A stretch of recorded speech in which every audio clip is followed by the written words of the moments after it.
pohli, aby sme chvíľu mali čudlenú. Tak zatiaľ by som chcel, aby som si zapísal účasť do jednu na prítomných. Tak budem volať.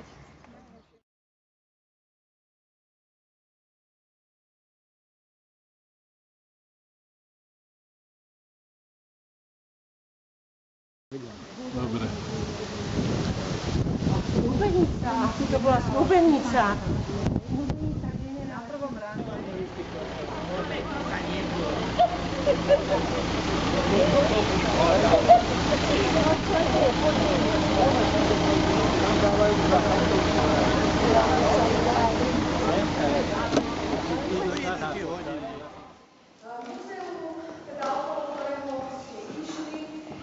Sa momentálne rekonštruuje, takže je zatvorené, preto teda žiaľ nemôžeme múzeum navštíviť, ale máme tu takú alternatívu pre vás, ako je tento evangelický kostol, kde sme teda premiestnili všetky fotografie z múzea aj časti zbierkových predmetov. Niektorí ste spomínali, že už ste v múzeu boli, takže určite mnohé predmety vám budú známe. Takže nachádzame sa v evangelickom kostole, čo ste teda už niektorí odhadli, keď ste vstupovali. Samozrejme napovedá nám to interiér tohto kostola, jeho jednoduchosť. Tento kostol 78, takže stával sa 7 rokov, kostol nám bohol, preto ho máme takto osekaný, takže nám teraz nie. Ale je to aj zaujímavé vidieť, že teda ako kedy si ten kostol stávali, ako postupovali, aký stavebný materiál používali. Vidíte, že najviac prevláda kameň, keďže jednoducho bol najlacnejší, pretože sa ho mohli nazbierať hoci kde na poliach. Tento kostol je prepojený preto, lebo jeho otec bol evangelický farár.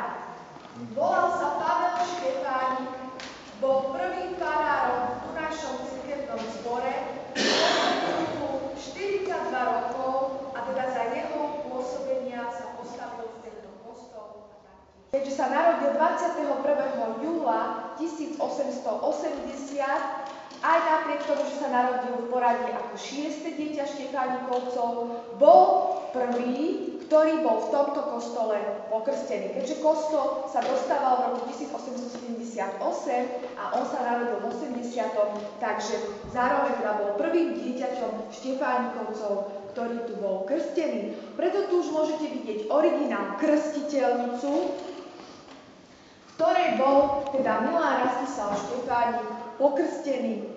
Táto krstiteľnica je z dreva a je nafarbená farbou, ktorá imituje mramor a zlato. Samozrejme, v týchto priestoroch sa Milan Rastislav Štefánik pohyboval aj ako dieťa, kedy sedával v prvej lavici a počúval kázeň svojho otca, teda ktorý kázal odtiaľto z kazateľnice. Taktiež bol v tomto kostole konfirmovaný. Po stenách môžete vidieť obrazy, fotografie, ktoré sa viažú k rodine Štefánikovcov. V tých čiernych rámoch sú rodičia Milana Rastislava Štefánika. Je to teda otec Pavel Štefánik a matka Albertína. Takže to sú rodičia a vlastne dvaja krstní otcovia. Tejto raz fotografie uzatvára fotografia, kde je teda odfotografovaná veranda, fary, na dvore, kde ste aj teraz boli. Budove školy, ktorú navštevoval Štefánik za prvé 3 roky. Tá budova je prvá budova sprava. Na tej fotografii nie sú táto budova stojí.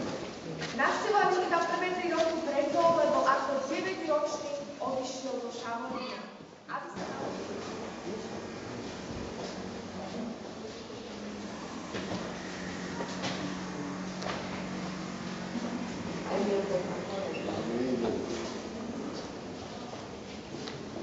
riaditeľom Meldonskej väzdárne a ponúkol Štefánikovi prácu, zamestnanie. Bol veľmi z toho nadšený, nemohol uveriť, že takýto významný človek mu dal príležitosť, že o tom písal domov aj rodičom, teda, že aké šťastie ho postretlo. Prvé mesiace v tejto väzdárni v Meldone pracoval zadarmo, tu aj prespával. No a keď sa osvedčil ako dobrý vedec, tak začal dostávať viac. Veľmi veľa cestoval a na jeho cestách ho sprevádzala takáto krásna, elegantná cestovná výbava. Vy teda nemohli chýbať cestovné šaty, čajová súprava, cestovná lekárnička,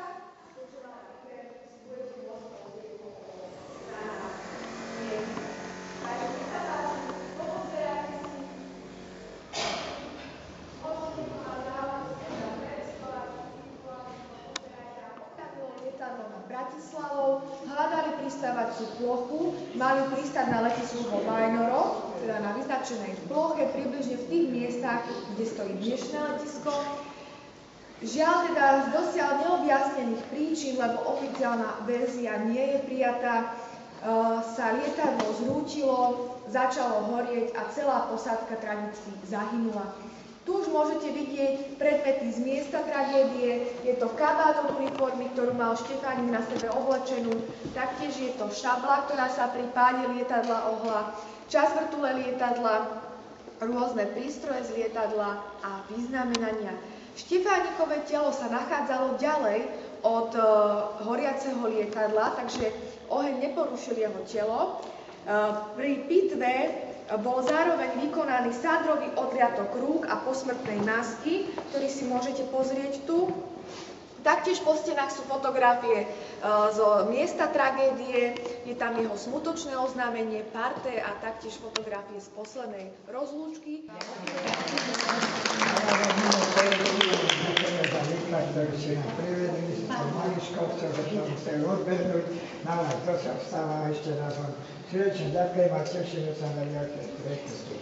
Taká maličkovca, sedmička plus šťastie, 2014. Ale ďakujeme. Tak kilovatne sme ho ľahko skúšali, keď aj 100.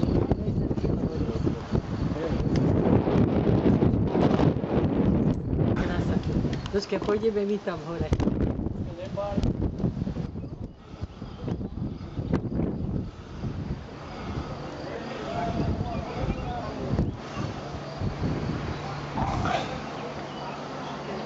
Ferko, pozor.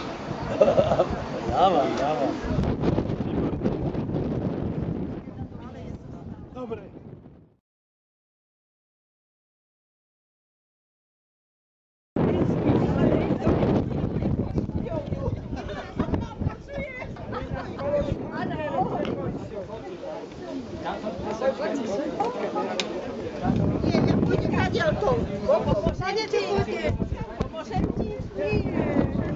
Tam sa dá kurikom, pomáži.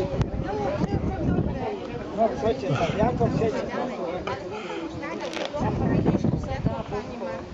Ideme bokom. Aj pridržať môže. Lebo to je tvrdý pán. No, tak ďakujem.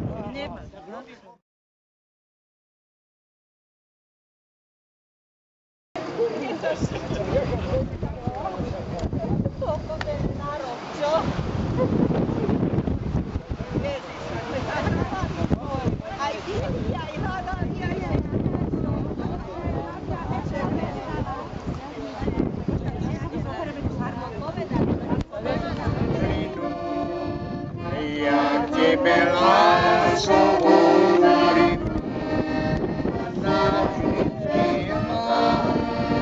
ale na moje srdce vie, keď poklame od sebe, že na tebe len vrátime sa späť. Rovný môj kraj,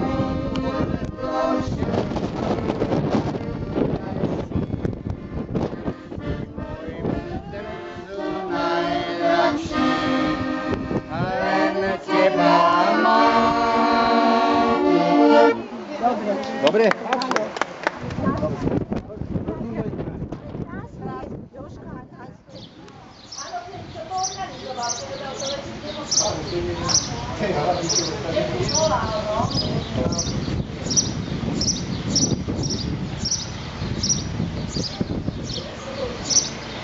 Thank you.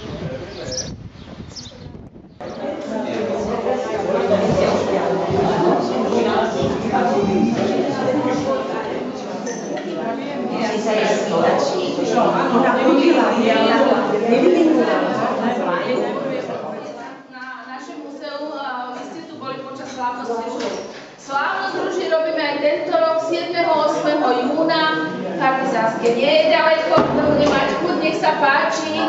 O 2 týždne tu budeme sláviť krásnu pamiatku a česť našej grófky Márie Henriety Chotekovej, ktorá bola jedna z členov tohto vzácneho rodu a tá posledná, ktorá prežila všetko, o čom si porozprávame, keď teda už budeme všetci, ale teda vybudovali si to tak, aby sa ten zvuk a ten hlas prenášal.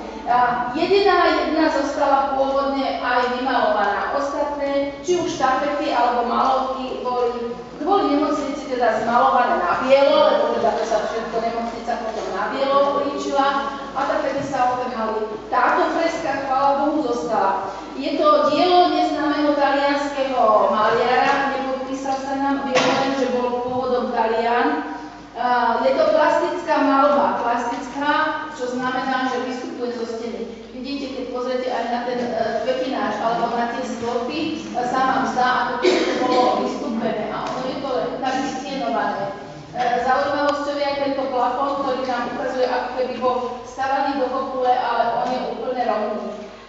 To tienovanie je tu fantastické a výjav celej tejto freskovej sále je, že sme v záhradnom altánku. Si predstavte, že toto všetko aj dvere okna sú súčasťou altánku a strecha je otvorená, vidíme teda nebičko, oblohu a na oblohe vidíme znázornených majiteľov kaštieľa v podobe antických bohov, ktorí sú za týmto lustrom, niektorých ich nevidíte. Keď niekomu chodne upravuje všetko umenie ovláda. Keď niekomu ovláda neexistuje, ani nerozumíš, ani nevidíš.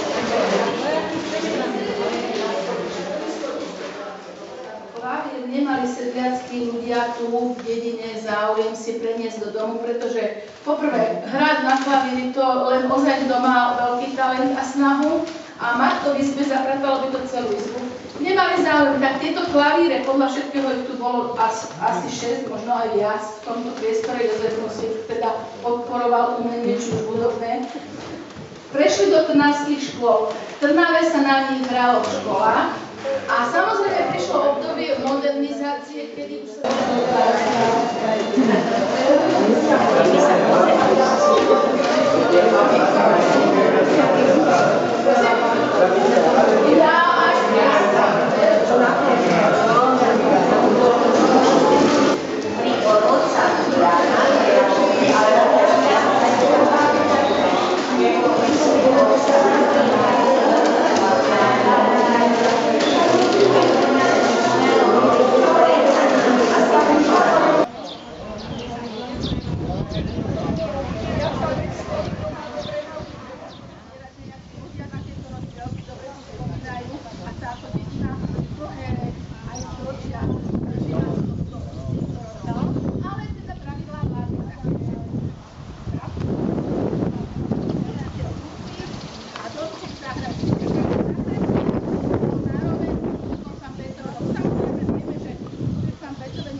jeseň, listy popadali, prišla zima a zase sa vrátili až teda na jar. Takže naozaj úžasná klíma, úžasné také miesto, kde si mohol sedieť. Toto bolo ináč teda situované tak, že toto bola jedna veľká kuchyna, tam bol sporák, kde je komín hore. Komínom sa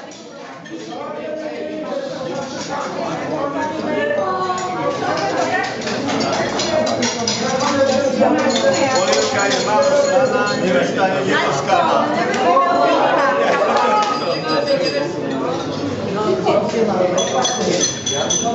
Že sa nám podarilo organizuje pána Mariana Kajana, tak na všetkých obyvateľov ešte vítam v jeho vlastnom rajone, na zdravie, aby sa si pripili, lebo ja už ho vlastne pripijania nerodím.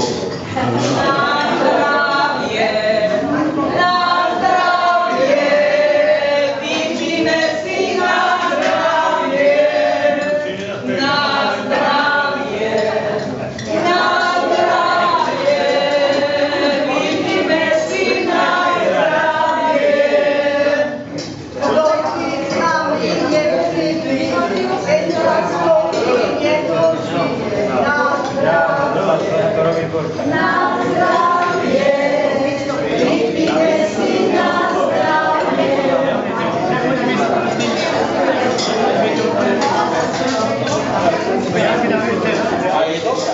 Víno, ne?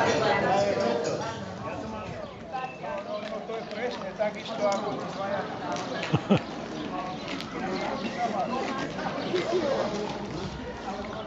Chytil. To mi dá.